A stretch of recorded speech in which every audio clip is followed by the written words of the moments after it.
dalam tubuh kita, baik dari luar. Kalau kita, mungkin kalau saya coba berikan tips-tipsnya dari luar, atau mungkin kesimpulan dari luar. Contoh misalkan kulit ini, jangan jerawat saja. Jerawat itu bukan masalah yang ada pada kulit, tapi masalah yang ada pada pencernaan. Jadi jangan pikir jerawat itu masalah cuma di kulit doang, yang diobati bisa orang kulit doang kan, padahal itu masalah bukan di situ, di pencernaan. Ya, kemudian orang sakit kepala, adakah masalah di pencernaan? Ada juga di situ. Jadi dari semua masalah-masalah tadi memang banyak numpuknya di pencernaan. Susah tidur, ada gangguan di pencernaan, biasanya ada. Ya, biasanya ada. Ya, atau juga mungkin orang yang batuk-batuk, ya. Ya mungkin secara spesifik dia arahnya ke paru-paru atau sistem pernapasan. Ya.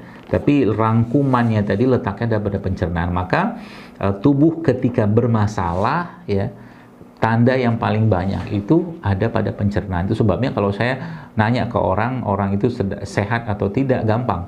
Ya. Satu yang saya tanya, tiap hari BAB atau enggak? Dia buang air besar atau enggak tiap hari? Kalau udah nggak BAB, itu kemana makanan yang dimakan? Artinya pencernaan kan bermasalah tuh. Entah mungkin kurang serat, vitamin, enzim, apa segala macam. Ya, buang air kecilnya gimana? Ya. Jadi kalau sudah BAB-nya bermasalah, BAK-nya bermasalah, kemudian tidur bermasalah, itu sudah poin yang sangat, mungkin boleh saya katakan tuh hampir 50% itu terangkum dari 3 hal tadi. BAB bermasalah, BAK bermasalah, tidur bermasalah. Ya. Banyaknya orang justru malah yang diobati tadi, ya, yang diobatin itu satu persatu gitu kan. Ya, satu persatu.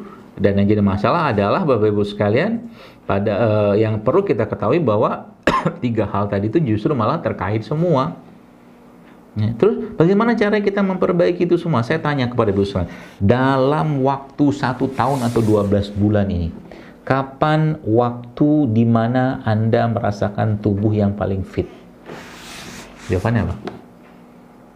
Saya tahu jawabannya, dan Anda mungkin lupa jawabannya. Jawabannya adalah waktu puasa. Tubuh Anda paling fit itu waktu puasa sebenarnya. Cuman kita bawaannya itu kan ya lemes lah segala macam. Padahal sebenarnya kalau dikondisikan puasa aja lah. Ya. Orang kita tuh masih bisa bertahan. Manusia tuh bisa bertahan sampai berapa hari kok. Ya, kecuali minum air. Kalau nggak makan tuh masih bertahan cukup lama, bahkan sebulan pun masih bisa kita. Minum air ya, makanya kan sampai Nabi kan menyuruh sahur itu minimal tuh minum air lah, kata Nabi SAW, untuk mendapatkan berkahnya. Seperti itu. Jadi kalau dibilang, oh berarti dari semua tanda-tanda yang bermasalah tadi ya, baik pencernaan tadi, BAB-nya, BAK-nya, kemudian juga dengan tidurnya tadi, maka sebenarnya justru malah itu semua bisa diperbaiki dengan satu bentuk detoksifikasi yang tanda kutip sederhana tapi powerfulnya luar biasa, itu berpuasa. Itu sebenarnya. Ya. Dan masalahnya apa tuh? Kadang-kadang saya heran gitu ya. Orang itu ketakutan banget ketika puasa atau Ramadan atau apapun lah, hal-hal yang berhubungan dengan tidak makan itu. Nanti begini. Gak pernah orang mati karena puasa. Gak ada ceritanya orang mati karena puasa. Tapi orang mati karena kebanyakan makan ada, gitu loh. Orang kena penyakit gara-gara kebanyakan makan banyak, gitu loh. Ya, jadi dan menariknya lagi, puasa itu adalah terapi hati, terapi ruh, terapi jiwa, terapi nafsu, dan juga terapi raga. Ya, coba bayangkan kita diperintahkan meninggalkan sesuatu yang dilarang Allah, yang diharamkan Allah, gitu kan.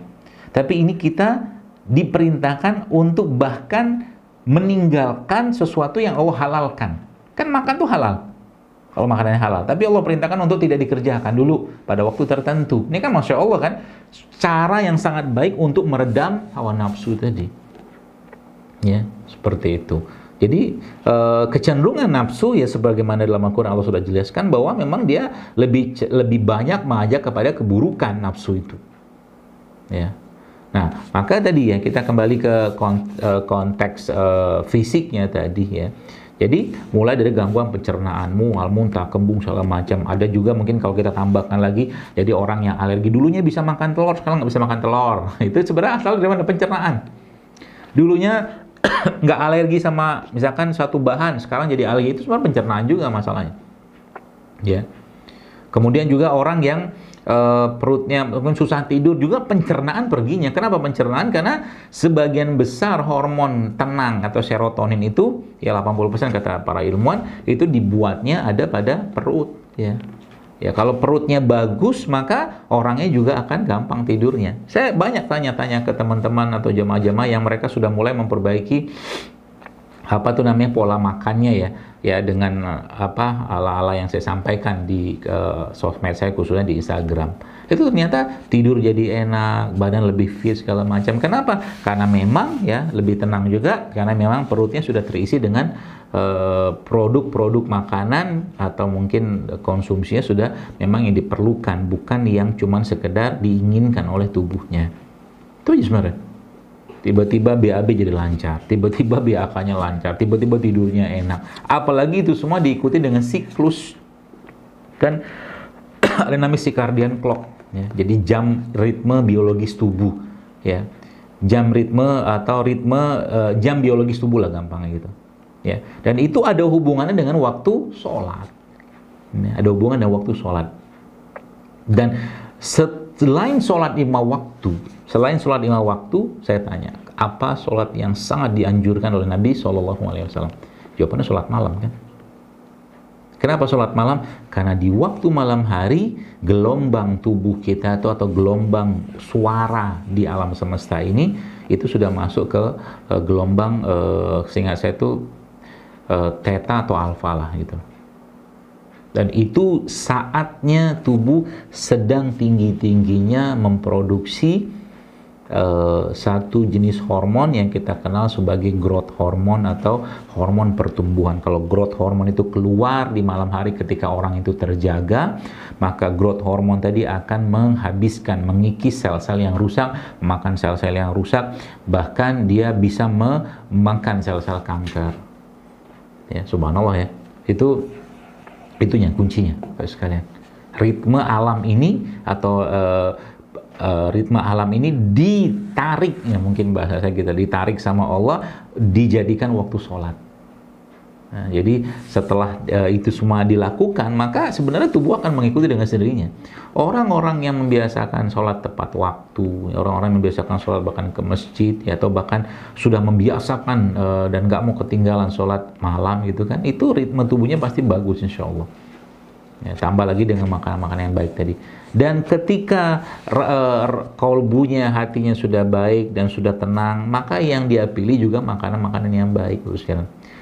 Ya, tanyalah pada orang-orang, pergilah ke orang-orang soleh, ya, orang-orang baik yang ilmunya dalam dan hatinya baik dan orangnya ibadahnya sangat-sangat banyak. Ya mungkin kita nggak tahu, tapi kita bisa lihat atau mungkin kita ketahui dari apa tuh namanya orang-orang.